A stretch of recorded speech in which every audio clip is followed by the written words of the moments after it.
Hi guys, welcome back to my channel. I hope you're having a great day so far and welcome to today's video where the Olympics are over. They finished. I'm bereft, okay? I miss it so much already, and I know we've got the Paralympics right around the corner, which I'm also excited about, but the Olympics has come to a close, and my goodness, wasn't it controversial? There were some really controversial, really shocking moments, so I've picked my top 5 most shocking, most controversial moments to talk to you guys about today. Without further ado, let's get started. Okay, so we have to kick this off with the opening ceremony, okay? Because that kicked off the Olympics, so what a perfect place to begin. And without question, certainly in my living memory, the most controversial talked about opening ceremony that I can ever remember. People were shocked, people were offended, people were horrified, and some people were bored. Now, I want to start this off for any French people who are watching and will hate me forever for my thoughts on the opening ceremony. I just want to say the overall games, I loved it so much, and I thought there were so many great, amazing ideas. I loved the banging of the stick by previous Olympic stars. That was amazing. What a great idea. I loved the staging. I honestly think that the staging of the venues was the best I've ever seen. The best of any games I've ever witnessed as far as the venues. They were stunning. Unbeatable. I absolutely loved it. Absolutely glorious to see and to watch these events go down in these unbelievable venues. Okay, glorious. The stadium was the stadium. It's a stadium. It looks like a stadium. But this and this and this, chef's kiss. I also loved the medals. I know that they are not aging very well, but the design and the little piece of the Eiffel Tower in the center, so special. I also loved the other gift, the memento that the medalists got, that beautiful post that they could frame and keep forever. I felt like was so much more special than a teddy of the mascots, which typically is what's given, or flowers that are either, you know, going to die in a few days' time, or the teddy you can literally buy at the shop. But these stunning illustrations of Paris that, you know, you can only get if you are a medalist at the Olympic Games, and they're so special with the additional gold, silver or bronze touch depending on the medal that you won. I love that. There were so many great things about the games, okay? In my opinion, the opening ceremony was not one of them. All right, I was really excited about the boats. I thought in my mind, I was envisioning like Hunger Games, Chariots of Fire, but on water. That's maybe where I went wrong. I was had my expectations were too high. Okay, so there's that. It just didn't work for me. It didn't work for many reasons. I feel like for the athletes, it was nowhere near as special of a moment as walking into the stadium full of people and getting this big roar for your country as just, you know, being on a boat. No one really who was there watching the opening ceremony, and no, I was not there, but I do know a lot of people who were and have spoken to about what it was actually like being there watching the boats, and it was very anticlimactic, especially in comparison to the standard where they walk into the stadium behind their flag bearer for each country. I felt like the athletes really missed out on that big moment because no one really knew who was coming, where they were. If you were actually physically present, you couldn't see anyone who was on the boat or see who was there or even really be able to tell which country was which. And it was so long and so boring of just watching these boats go by. And oh yeah, it was tedious, okay? I was not interested. I was trying to encourage my children to watch, and they were really losing interest very, very quickly. So I don't think the boats worked. I feel like that was an error, okay? There were lots of sound issues with the performances. Obviously, it was lashing with rain, which I don't think helped anybody, especially not the poor people on the boats for hours on end. And yes, you know, we can't help the weather, but we certainly could have predicted that it may have rained because, you know, we are in Europe, so That can happen. But by far the biggest, most talked about part of the opening ceremony that people really took offense to and really did not react well to was the scene replicating the celebration dinner of Dionysus. So Dionysus is a Greek god, and that is what the French organising committee of the opening ceremony say this scene was supposed to be a nod to, which I do believe, because obviously this was the Olympics and it does make perfect sense that that would be something that would feature, you know, Greek gods of Olympia, all of that stuff makes sense. A celebration dinner makes sense, ties into the Olympics.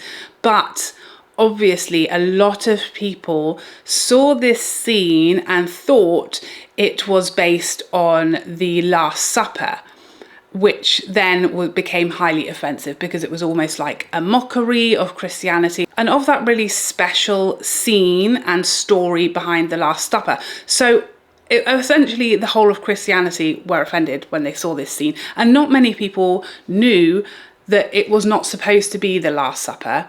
And therein lies the problem, because I understand that that's not what they were trying to do. They weren't trying to mock the Last Supper or imitate it or anything like that, make a joke out of it, none of the above. However, if that's how it looks to literally 99% of people watching the ceremony, we've done something wrong. And probably someone should have looked at that and thought, oh, are people going to think that's what we're doing?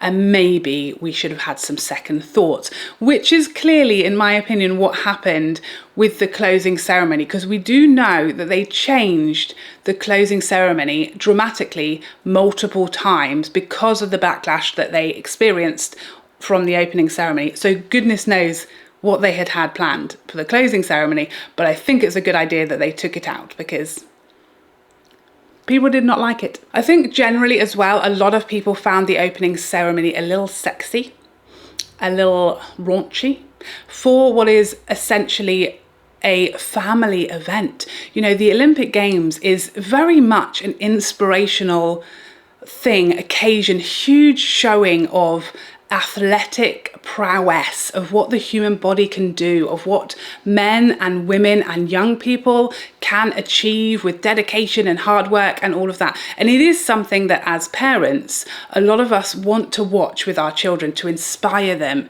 to show them what they can achieve. You know, a lot of the athletes they're seeing not only come from their country, a lot of them live down the road. And it's this huge moment to show your children, you could be there, you could do that. If that's what you want to do, if that's what you want to achieve. You know, I certainly was inspired by watching the Olympics when I was younger, and I was so inspired by people winning medals from my country, and it is something that lots of us want to watch with our children. And it was definitely the least like family friendly opening ceremony that I've ever seen, and I just don't know that we needed to make it quite so sexy and raunchy, because no, there's absolutely nothing wrong with a bit of raunch and a bit of body positivity and people expressing themselves however they want to. However, the audience for the Olympics is so diverse, and they're obviously almost every country in the world is represented at the Olympics, and everybody the world over is watching. And there are a lot of more conservative countries, different cultures, different religious backgrounds, etc. And the opening ceremony is, of course, a celebration of the host city and country. But I do think there should be a little bit more consideration as to everybody that's watching, and, you know, not wanting to offend everybody being able to enjoy it and be inspired by it. And I really just feel like we missed the mark on several different ways, in many ways. And I really just feel like the opening ceremony should not be something that offends anybody, and should not be something that people are turning off because they don't want their children to see. I just want to say I was not offended. I didn't find like I had to hide my children's eyes or anything, but I know from reading comments online, a lot of people did feel like it was not appropriate for children. And I feel like if anyone is really feeling that way, we've kind of got something wrong, because the Olympics in its entirety, let alone the opening ceremony, which kind of sets the tone for the whole games, should be family friendly, and it should be like globally friendly, that everybody can watch without being offended or having to close their eyes, etc. So yes, I loved the celebration, and it was so camp and so fun, and the music portion was fantastic. But I do see where we could have slightly changed some things so that it was a little more universally watchable and popular. The second shocking or controversial moment that I want to talk about is Iman Khalif. So this is the women's boxer who was at the center of the loudest gender debate, gender argument that I can remember so far to date across Olympic sport. Now, she's certainly not the first athlete to spark this gender debate. The first case that I can remember was Caster Semenya. So Caster's case was really the first memory that I have, certainly at an Olympic Games, of there being a real conversation around an athlete's gender and eligibility for the gender that they are competing in. That's the first case that I really remember along these lines. We also had the weightlifter who I think was in Tokyo that there was a lot of debate about, but very different to this case. I mean, the treatment of this woman was unbelievable. I was and still am appalled by what I've seen online, by the treatment of this woman, just having trained for 8 years for this Olympic Games and having the success and ultimately going on to win the gold medal, completely ruined and overshadowed by the most appalling conversations online and this narrative online that is completely false. Iman, if you do not know, if you're not familiar with her case or her circumstances, she is a born woman. She is not a transgender athlete, which a huge amount of people were talking about as if that's what was going on here, which was not the case whatsoever. Iman was assigned female at birth. She has lived her entire life as a woman. The reason that her gender came into some debate or question was because of a previous competition where she had a gender test. She was given a gender test and she failed it. However, this gender test is a blood test. It's very unreliable. That's why it's not really counted for anything wider other than that competition, which she was not allowed to continue in.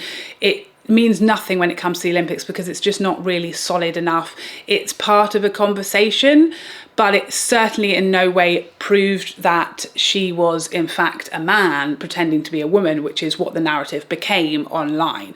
What happened with that test is it appears, as far as we know, because Iman has not spoken, as far as I have seen, very clearly about that test or what her exact DNA is, and nor should she feel like she has to. Nobody else has had to do this, but it seems like she has maybe a genetic anomaly within her DNA, within her chromosomal makeup. That's my understanding. And just to be, it's very obvious, I'm not a scientist, okay? I barely know what's going on at all. I barely know what a chromosome is, so forgive me if I'm slightly wording anything wrong here, okay? It's very likely that I am. So most females get 2 chromosomes XX and most males get an X and a Y chromosome. Apparently in this gender test, in this previous competition, Iman's chromosomes, some of them, not all, but some of them showed a present Y chromosome. And what that could mean is that she just has a chromosomal anomaly, essentially, because some of her chromosomes were XX, some of them are XY. It's very unusual, but not unheard of, and it is naturally occurring. Whether or not this presents an advantage for her is kind of irrelevant, because within the world of sport, a vast majority of people in Olympic Games have some kind of inbuilt natural advantage over the rest of us mere mortals, okay?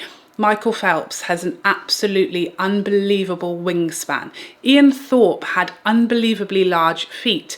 Any player in the NBA is extremely tall.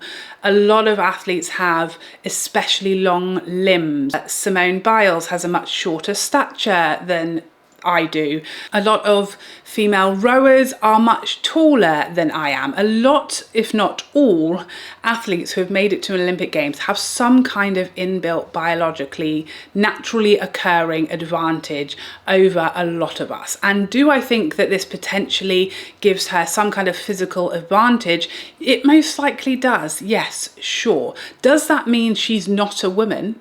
Does that mean it's unfair of her to compete in the category in which she was born and raised and grew her entire life in. Obviously, she is a woman, was born a woman, has never lived as anything other than a woman. Of course, she should be competing in the women's category. Does she have a small naturally occurring advantage over some of her competitors? Yes. Do some of them also have naturally occurring advantages over her? Yes, I'm sure they do. I'm sure some of them might be taller than her. I'm sure some of them might have a different, more advantageous muscle, weight, height ratio than she does. They may have a better balance. They may have longer limbs, etc., etc.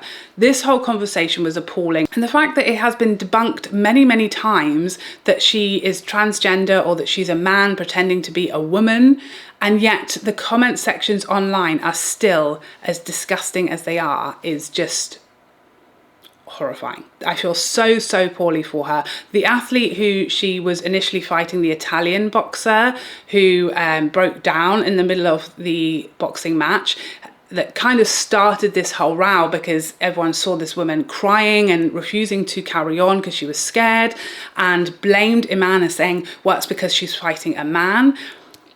Even that athlete herself has come out and said it was not her fault. She was dealing with mental health issues and she has apologized. And we should all be apologizing and feel very ashamed of ourselves for allowing that conversation to dominate Iman's Olympic Games, which she earned and deserves to be at just as much as anybody else. I'm so mortified for her because I can't imagine going and living out your dream and having it overshadowed by the conversation about your chromosome makeup.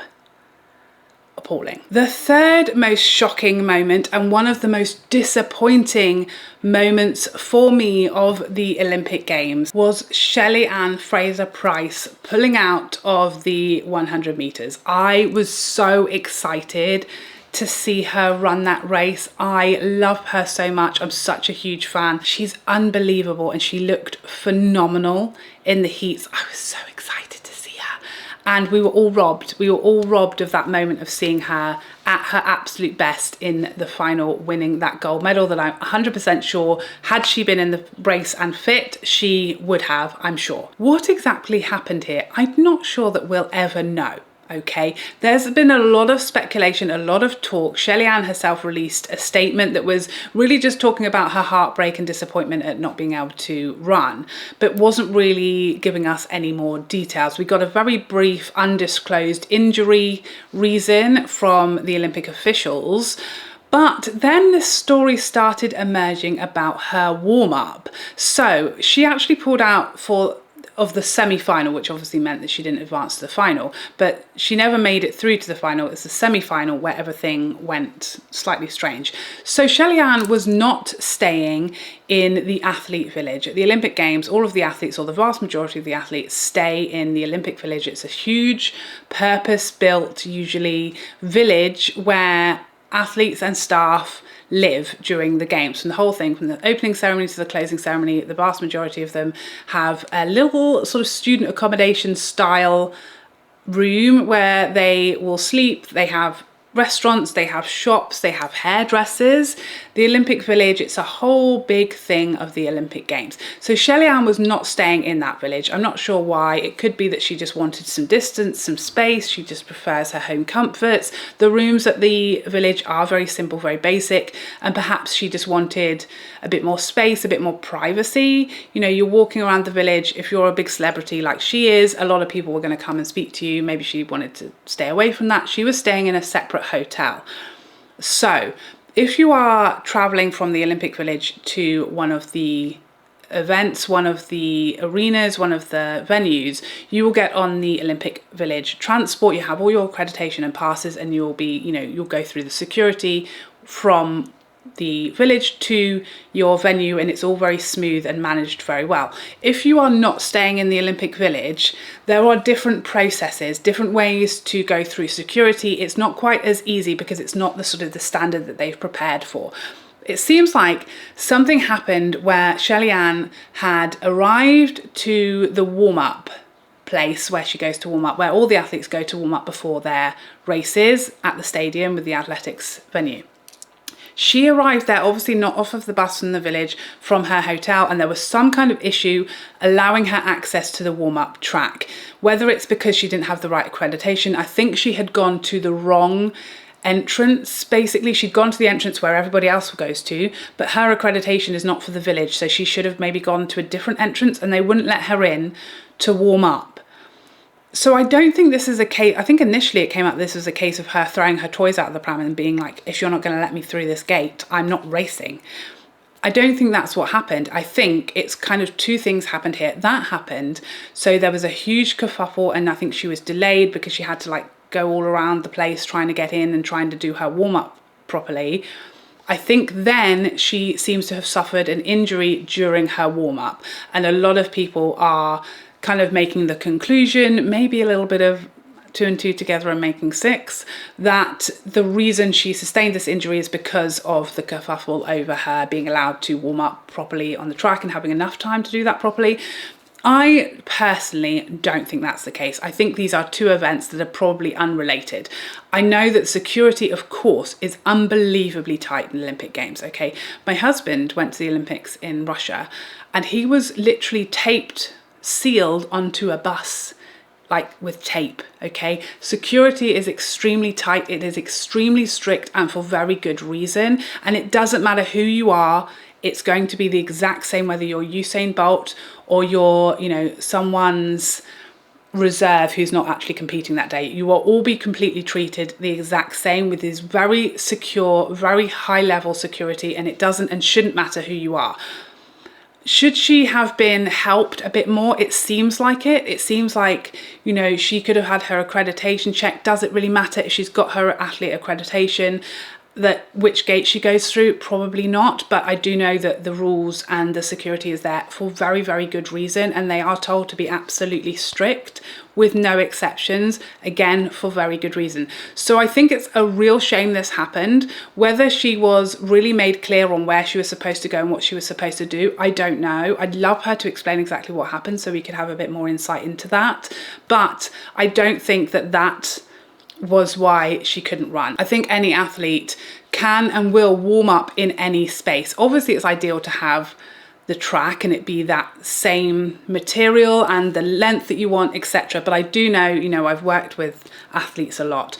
If they need to, and often they do, you know, you go to different competitions, there's not always a perfect warm-up track. The conditions are not always perfect, and there's often time issues and clashes and things like that. And I know athletes can and will warm up wherever they can find a bit of space to do so. So I don't think that she would have said, I'm going to throw away my Olympic dream because you guys won't let me through this gate. I don't think she would have done that. I know that she wanted to be in that race desperately and she's absolutely devastated. So I think it's just a bit of a coincidence that those two things happened, and I don't think they're connected.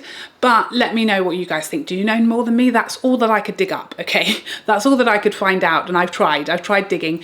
All I could find out was that there were these two different instances with her not having the right accreditation, not being allowed on the warm-up track at the exact moment she wanted to be on it, and then this injury. And ultimately, the two things led up to us all being very, very sad and devastated, no more so than Shelly Ann herself, because, oh, that is not how she would have wanted her career to finish.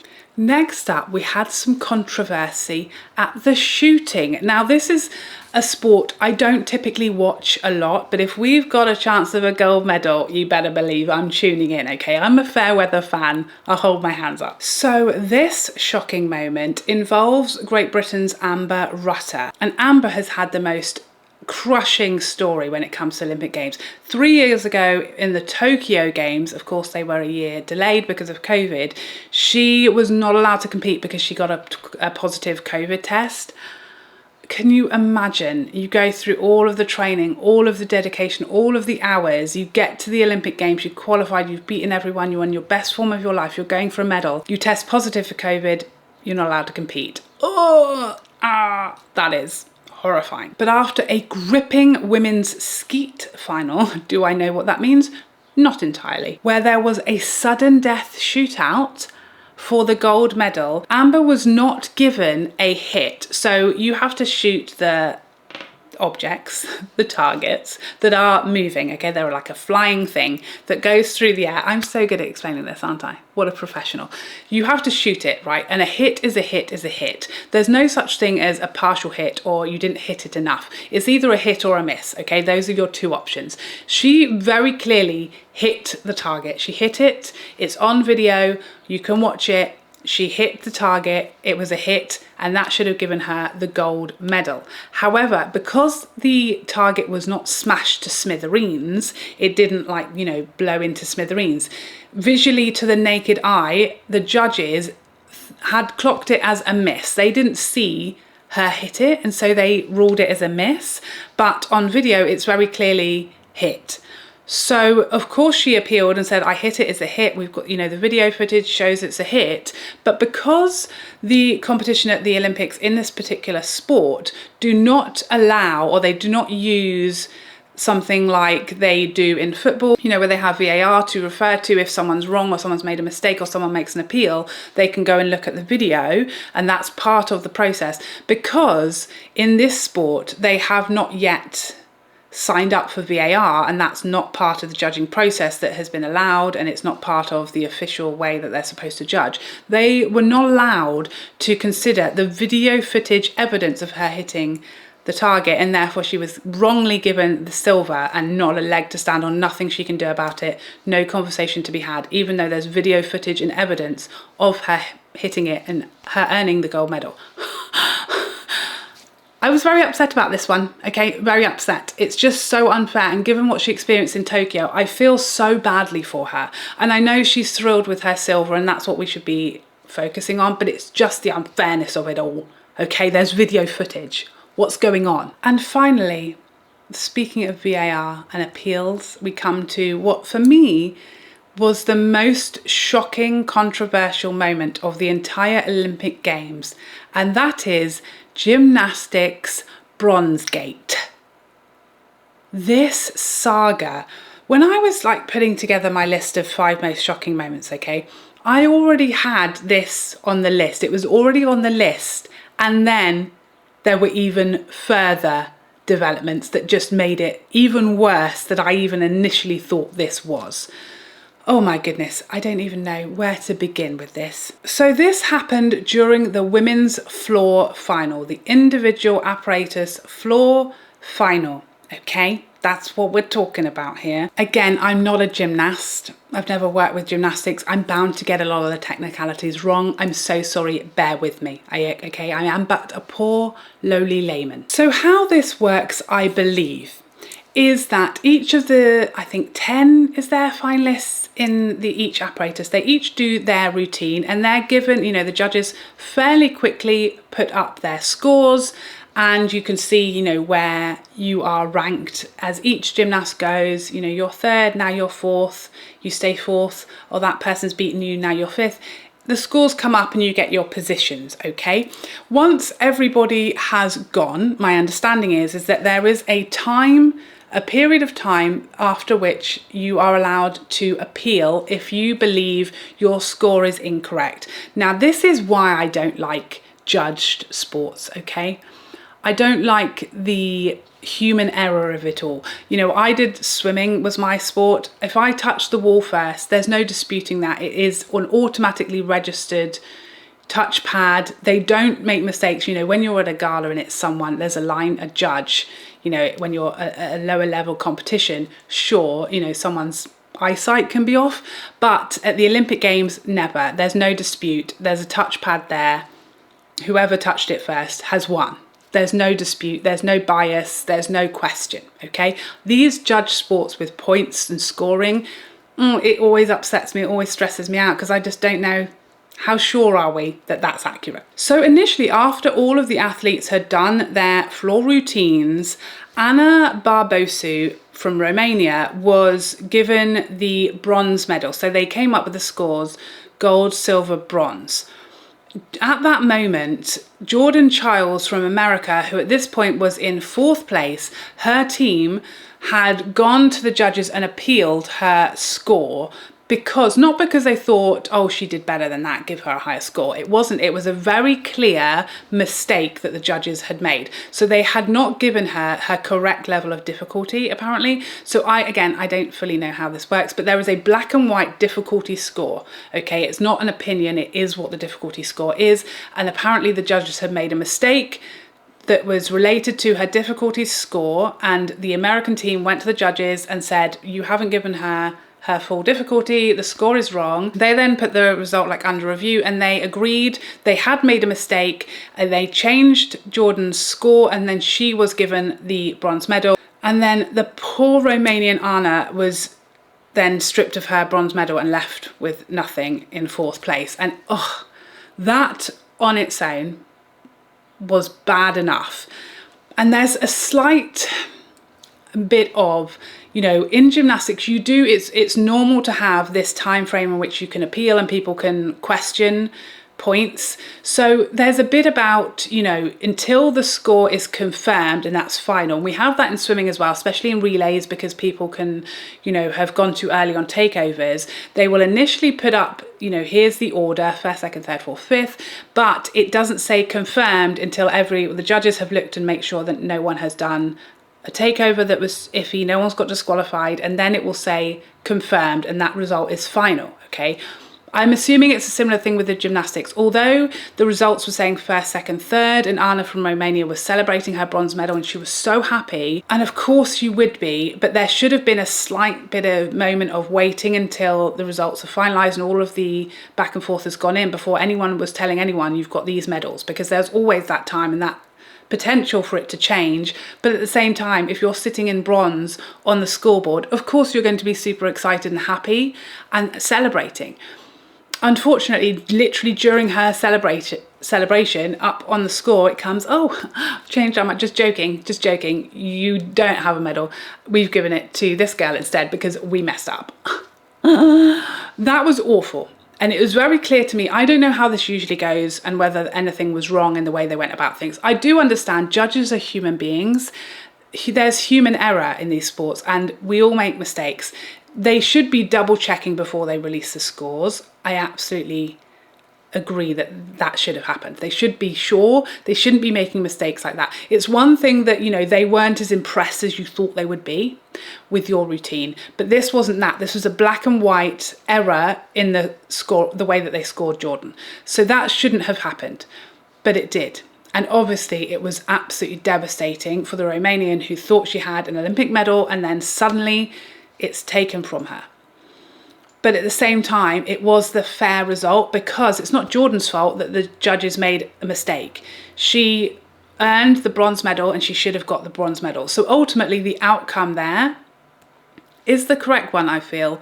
I don't think that nations should have to appeal in order to get their correct score. That shouldn't have happened. But the outcome is correct. As heartbreaking and crushing as that was for the Romanian gymnast, the outcome is correct because the correct scores awarded. Jordan had the highest score. She should have got the bronze medal. She was then awarded the bronze medal. They had the ceremony, medal round her neck. Days later, the Romanian Olympic Committee submitted an appeal about what went on, and it was found that the American team submitted their appeal saying to the judges saying, excuse me, you've got Jordan's score wrong, something like 3 seconds after the time limit that they have. So say you have 10 minutes to submit an appeal after the score is given. She submitted her appeal a few seconds after the time has run out. So now they're asking Jordan Chiles to give her medal back, her medal that she stood on the rostrum and received and has had in her possession for days now, celebrating as an Olympic bronze medalist. They want her to give that back so that they can give it to Anna, not because the scores were wrong and actually Anna beat Jordan, but because of a technicality involved in the amount of time that they had to ask for the score to be checked. What is going on? This is atrocious, okay? Because this is so much worse. This is so much worse than what they did to Anna. That should never have happened in the first place. They shouldn't have been, that mistake should not have been made. And they should not have told a gymnast, you've won the bronze medal, and then told her, we're just joking. That shouldn't have happened, and that was heartbreaking. But to have actually gone through a medal ceremony, the photographs, giving her the medal, and then days later ask her to give it back, even though you know her score was higher and she won the bronze medal, but because you made a mistake and they took a few seconds too long to realise you made a mistake, you now want her to give her Olympic bronze medal back. You're going to have to catch me first. I think this is appalling. This whole thing is appalling. And I have heard, I don't know how true this is, but I had heard that the Romanian Olympic Committee were actually saying they thought both athletes should be given bronze medals because they didn't want Jordan's to be taken off of her and they didn't feel like that was right. They understand she earned the bronze. She should have had the bronze all along. However, because of this, our athlete also should have got the bronze because if you hadn't messed up, she had the bronze. So this whole thing is atrocious and I feel appalling because I'm sure the Romanian gymnast, Anna, this isn't how she would have wanted her medal. Do you know what I mean? She didn't get her moment on the podium. She didn't get it hung around her neck. She didn't get to stand there for the photos and to bite it and be all over the papers as an Olympic bronze medal. Instead, she had it ripped away from her and was left bereft, crying in her coach's arms. That's not how she wanted to get her bronze medal, you know, posted to her weeks later. And I'm sure she also would not have wanted to do this to Jordan either. This is just, nobody has won here. We're all losers. Jordan Charles has now gone off of social media. She's absolutely devastated and crushed and bereft and heartbroken, of course. And I don't think the Romanians are going to be happy either. This without doubt for me was the worst thing that happened at the whole games. It was so upsetting for everybody involved, so poorly handled, just such a mess and just so awful for absolutely everybody involved. It's a mess. It should never have happened. I feel so awful for both of the gymnasts. And I just really wish that hadn't happened, any of it. We really need to look at this and the system, because maybe we don't put the scores or we don't put up the finished order until that time frame has passed. And yes, they're hoping that it's going to stay and I've got my medal, but it's not confirmed until that time is up. Maybe something needs to change. So there you have it. Of course, I'm sure some of you guys have other moments that you think are more shocking than those that I mentioned. There might be some I'm not aware of, or we might just have different opinions on what the 5 most shocking moments are. Please tell me what your most shocking moment was from the Olympic Games. There were so many. I could go on. I could go on and on. I've easily got 10. Okay, I tried to whittle it down. But please tell me what your most shocking moment, what was your favourite moment?